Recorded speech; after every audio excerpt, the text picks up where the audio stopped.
So about 2 weeks ago, I released a video entitled Finally Freeing My Silver 10-ounce bars. I also said during that video that I had multiple other bars that I had found defects in the plastic wrapping, or maybe they had cracked open or split open or torn once in my possession. Regardless of the reason, this is going to be part 2. I'm going to be removing 3 more silver bars from their plastic, and I'm going to be showing you how pure this uninhibited silver can actually look.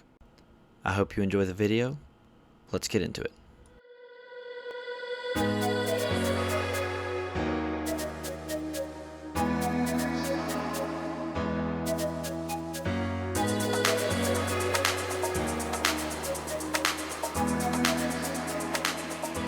Welcome back to the channel, everybody. Thank you so much for clicking on the video. I do so much appreciate it. I'm trying to get to 1,000 subs. As many views, as many likes, as many subscribers as I could get, even some comments would greatly be appreciated. So please interact with the video if you find this entertaining, if you enjoy it. Thank you so much. Let's get into it. So this first bar here that I'm unwrapping, when I received this in the mail, it had a hole on the side of the plastic where I guess they didn't seal it correctly. It's a very nice bar. Everyone recognizes it. It's the 10-ounce Sunshine Mercury Silver Bar. It's a great quality bar. Very nice. Sunshine Mint did a great job with it, but the packaging on this, which may not have even been their packaging, I don't know, I bought this from a bullion dealer. The packaging came with a hole already in it, and I left it in the packaging for a while, just hoping that it would be better than nothing. But I've recently decided to try out a new form of storage. I'm going to give it a shot.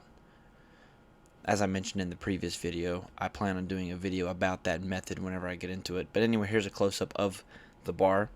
So the obverse is, and I'm reading from the bullion side here, the obverse captures a stunning portrayal of iconic Mercury, which is a Roman deity, by the way, highlighting his symbolic winged hat, winged sandals, and the caduceus, a symbol of medicine and healing. I honestly think this bar is rather stunning, and it doesn't have a very high premium at all. When I bought this bar, it probably had just around $2 an ounce over spot, which I don't think is very bad at all. If you don't have one of these in your stack, I think it's a good addition. I think it looks very nice. It actually seems to be a very good quality bar. Even the back, the different textures. Obviously, it's got the weight and the purity. 3/9 fine silver. It's got the Sunshine Mint eagle on the bottom. And then it appears to have like sunshine rays. I'm assuming that's what they're going with, obviously, because it's Sunshine Mint. But it shoots up from the bottom of the bar. It shoots up and out with that matte finish. It actually looks very nice. It's very subtle. It's a little bit hard to pick up on camera. Probably looks a little bit better in person, but that's the Mercury Bar. I really like that one. That's actually one that I was looking forward to getting for a while before I actually did pick it up. This is the JBR 10-ounce bar.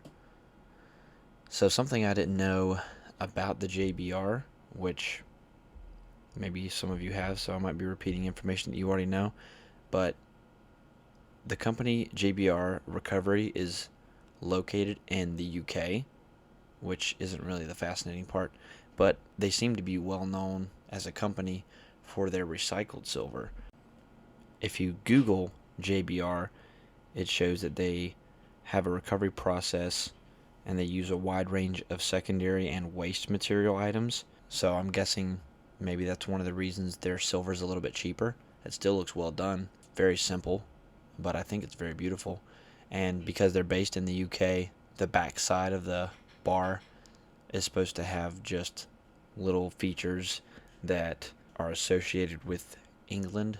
I would not have known that from just looking at it, but that's what that is. If any of you have a JBR or you've seen a JBR bar and you wondered what exactly all the planes and cars and structures were on the back of the bar, that's what it's supposed to be. It's a symbolism of the English people. I mean, when you look at it, knowing that, it makes a lot more sense why you see some of the things that you see, but just looking at it at a glance, I never really put two and two together. But when I looked into the bar after I bought it. I noticed that and I just thought it was something interesting, so I figured I'd put it in this video. If you look at the bottom of this bar, at the back, you can see a little bit of a dent and a little bit of a discoloration. That's where the plastic case was damaged on this bar when I received it, and that just goes to show you that it had been damaged in some way. It was like that when I received it, and I usually just take it as I get it, and that's the character that comes with the bar. Most of my pieces of silver have some sort of story associated with them, and I like it that way. This last bar I have here for this video is the Silvertowne Flag Bar. If you look up any bullion website that has this, it's probably one of the cheapest bars that they have, and I honestly am not ashamed of that at all. There are some stackers who seem to take a lot of pride in having the most numismatic and the most high premium pieces. I've got a couple pieces that are a little bit higher premiums, but my preference for stacking is to have more silver, kind of diversify my stack by having more specific individual pieces of silver. Just because this is a cheap silver bar doesn't mean I'm going to buy 50 of these. It's a little bit hard to offload 50 of these Silvertowne Flag bars, but if you've got one of each or two of each or three of each, it's a little bit easier to find buyers for a little bit more variety. That's the way I do it. So I make no apologies for having cheaper silver. I honestly think that it's so beautiful. Even these cheap bars, looking at them in this lighting with white light and a dark background, I think it makes the silver pop. And it's one of my favorite things about the silver that I own, is how even the cheap stuff can look so good. So there's a little bit of discoloration at the back of this silver bar on the bottom, and that is again where the plastic was already damaged when I received it. Had a hole in it. I'm probably just going to leave it like that for now. If it gets any worse, I can always clean it if I need to with a chemical or something. Obviously that's not going to affect the resale value of a 10-ounce bullion bar. I was immediately drawn to this bar the very first time I saw it, just because I have a very patriotic nature about me. I'm not going to get into politics here on this channel. That's not what this is for. But I do love America. I love the flag. I love what it represents. And as low premium as this is, it's actually one of my favorite pieces just because I love the stars and stripes. If you did enjoy this more simple form of video, please let me know in the comments. If you did not, also let me know in the comments, please. But either way, if you stuck around to the end, thank you so much. I really appreciate it.